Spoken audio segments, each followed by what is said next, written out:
I thought I'd give my concerns about people like Greg Johnson, the Distributist, Keith Woods, and Kashif of the then meta right or meta modern politics thing.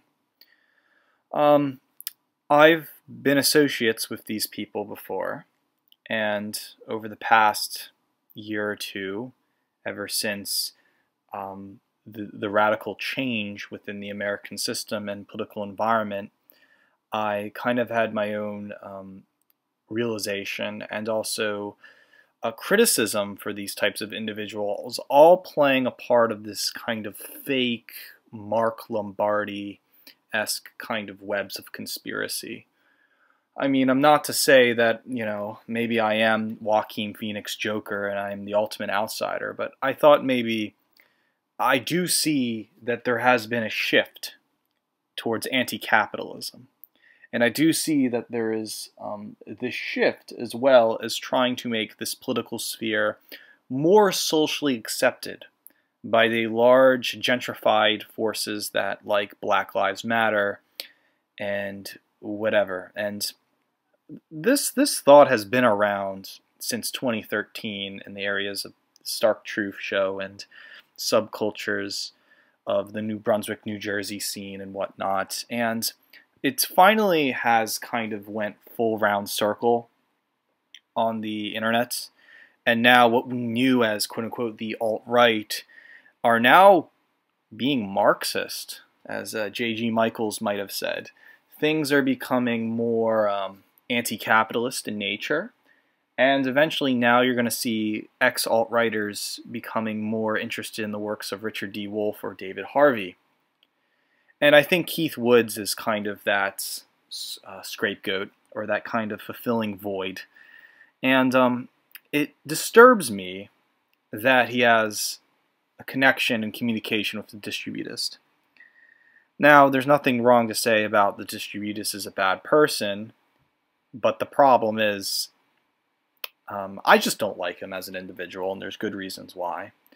But I would like to show that the Matrix is real, and that YouTube in itself is a capitalist platform, that we put on fictitious personas in order to shake hands with people and make silly webcasts and live streams that get 10,000 views, and then subscribe to my Subscribe Star and give me your money like I'm some girl on the internet. And this has become fashionable, and I think a greater irony is kind of like being a Marxist bookseller. You sell books to make profit. Well, Keith Woods shakes the Distributist's hand, and only to say that they're now in a union, and capitalism constantly morphs into things to sell us something back. And I see a lot of that handshaking happening, and a lot of the things that was not talked about, behind those screens are still happening. Now, going back onto Greg Johnson, we hear anything, else. We don't hear much of what Johnson is doing. All I know is that he has some young 17-year-old boy and 20-something who works on countercurrents, talking about autistic 4chan culture, and somehow this has something to do with the revolution.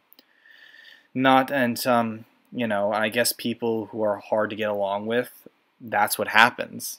People all burn bridges, and they constantly have to make up new ideologies and movement. But always and always and always there seems to be a blame upon the loser, upon the school shooter that Andy Nowicki kind of represented in his art. And I always saw myself as a punk rock queer, and I've always seen myself as someone working behind the drapes of all this. As much as I would like to do YouTube nowadays, I just don't have time. It's simply maybe I'm just have this punk rock energy where I don't want to make new art, knowing that my target audience wants me to do something, wants me to charade as a puppet. And it's annoying when I see Keith Woods, the Distributist, and maybe Kashif exploiting off these types of individuals. And as much as I attacked these people in my essay on the cult of the extroverts, in my book, The Manifesto About Stalking Patrick Hyland, I also want to affirm that we should go back to understanding people on an emotional level, and going back to art criticism.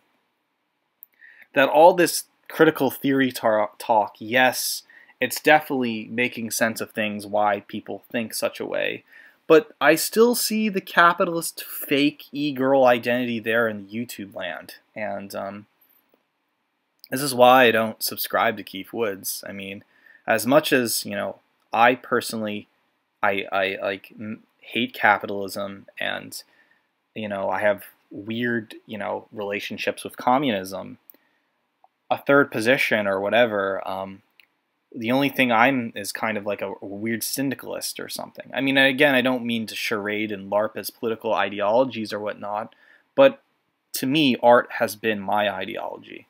That the artist shall reign supreme, that the queer arts shall reign supreme, that some Eurasianist future is bound to happen after the follies of middle to upper class bourgeois America, which these internet celebrities are not getting to and still playing dumb because exploitation is the name of the game.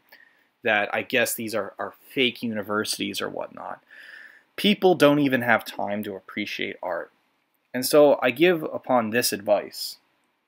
Instead of being junkies and waiting for the next Keith Woods video and waiting for some celebrity debate of E. Michael Jones versus Richard Spencer on that guy's channel, you have to go beyond this. That as the artist Mark Lombardi, who made circles relating to these interests, you have to find a new outlet to express. You have to create new subcultures, new artistic endeavors, but still remain true to who you are.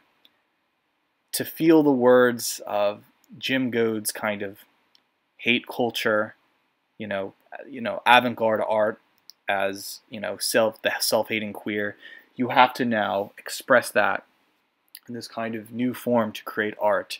And that's why I've always been outside that YouTube sphere, and I associate with the works of Brandon Adamson, Robert Stark, Matt, Alex, Harlan Venison, Richie, Rachel Haywire, Carmen, Evie, Babs, a great cultural kind of acid West Coast, East Coast scene that always has been outside of that and has always been open to talk about subjects of sex, work, and race, to talk about real taboos, to talk about things which political spheres and the common normie on the internet is afraid to talk about.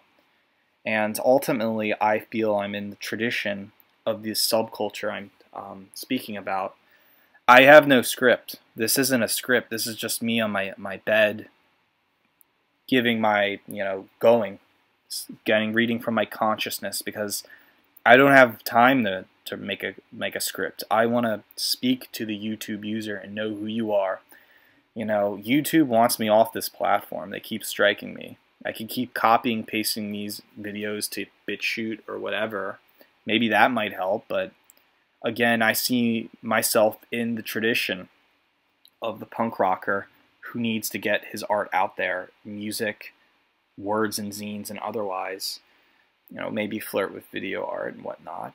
But I don't have time to whore with these individuals on the internet who like to say that they're for this anti-capitalist future, but simply don't practice it. They all bitch and mock and cry about the Antifa soldiers and the BML outside who are actually doing something to the society.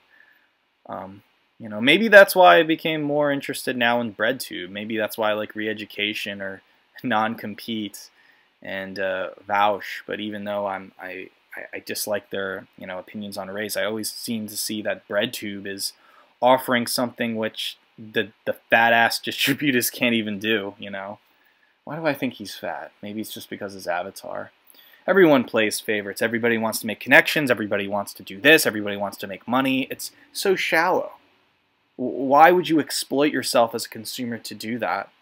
And why would you say, Oh, that's bad. Pilleater has a black boyfriend. You shouldn't listen to him. This stuff's got to go, for sure. We can't advance as artists when we play games of saying that kid's going to shoot up Columbine. We have to create a religion that's kind of like the work of Ted Kaczynski or some crazy Japanese Shinto religion that's going to commit terrorist acts in a subway or something like that. I'm joking, but maybe YouTube doesn't care. They just want me off this platform. Probably they got advanced robots trying to kick me off. But let's start making art. Let's start having existential views on individuality. Let's start Eurasianism. Let's get crossed out AXA. Let's practice what we preach. And being comfortable consumers protecting bourgeois America. And as Realicide and Robert Inhuman once said, punk is not comfort. Let's do it. AXA.